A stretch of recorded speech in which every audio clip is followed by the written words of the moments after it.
दोस्तों, गणित के अत्याचार क्या है? गणित के अत्याचार अच्छी जानकारी है। एक रात्रि अपने समस्त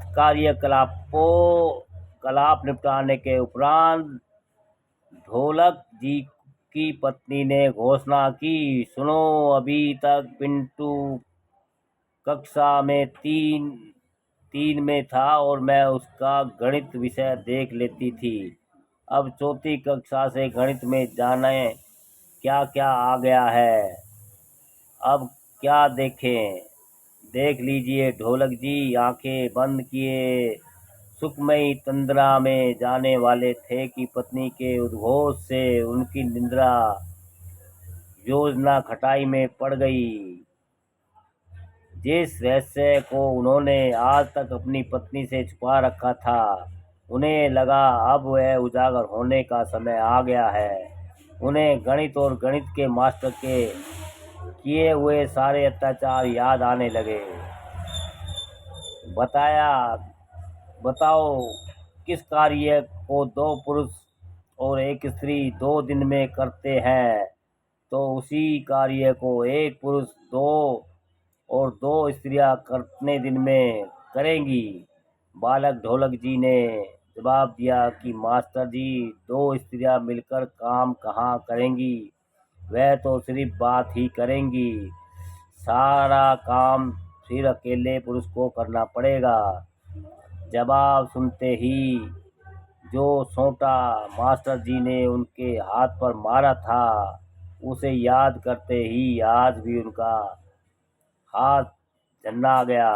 गणित के टेस्ट कॉपी में मिले सारे शून्य उनके सिर के अंदर नवग्रह की तरह परिक्रमा करने लगे। उन्हें समझ ही नहीं आता कि गणित में सारे प्रश्न व्यवहारिक अव्यवहारिक क्यों होते हैं। कैसे कैसे बेतुके से सवाल होते हैं। उन्हें अपने मास्टर जी हाथ में छड़ी लेकर कक्षा में घूमते हुए नजर आने लगे। व्यंग है जी, ये व्यंग गणित के अत्याचार। बताओ, यदि एक नल 1000 लीटर की टंकी को 1 घंटे में भरता है और उसी टंकी को 3 नल मिलकर कितने समय में भरेंगे? ढोलक जी के घर में मात्र एक ही नल था। उसी से बाल्टी भरकर रसोई के गुसलखाने के अंदर बाहर के सारे कार्य निपटाए जाते थे। ढोलक जी को आज तक समझ में नहीं आया कि जहाँ एक नल पहले से लगा हो, वहाँ 2 नल और क्यों लगाए जाए क्यों लगाए जाए। समझदारी यही होगी कि बाकी 2 नल किसी दूसरी जगह पर लगाए जाए, पर वह छड़ी के भय से यह कहने की हिम्मत नहीं कर पाए और सवाल हल करने का नाटक करते हुए, जो उनसे अंत तक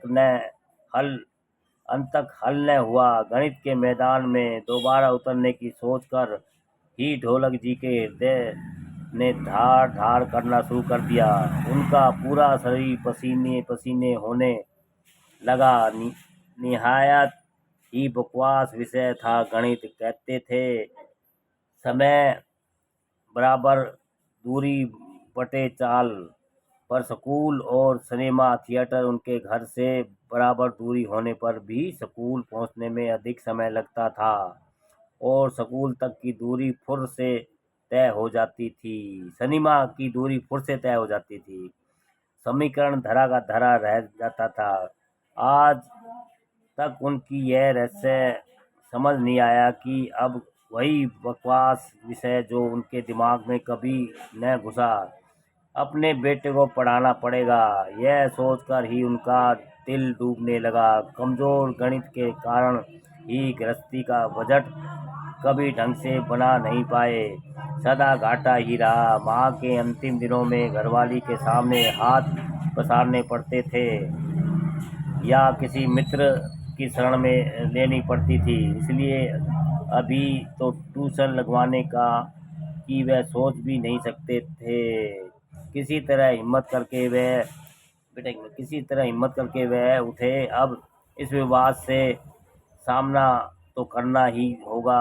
उन्होंने पिंटू के कमरे में जाकर उसकी गणित की किताब उठाई और पन्ने पलटने लगे। थोड़ा सा पहले ही अध्ययन कर ले तो इज्जत का फलूदा होने से बच जाएगा। लेकिन यह क्या, पुस्तक देखकर ही उनका कलेजा मुंह को आने लगा।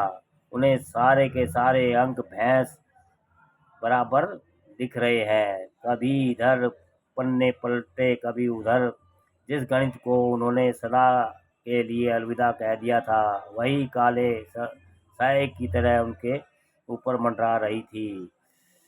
अब बचने का कोई उपाय नहीं था, अतः कोई चारा न देखकर वह सारा गणित लगा रहे थे कि यदि उन्हें हार्ट अटैक आया तो दवा दारू हॉस्पिटल इत्यादि का कितना खर्च आएगा। दोस्तों, गणित के अत्याचार व्यंग कैसे रही जानकारी गणित के व्यंग।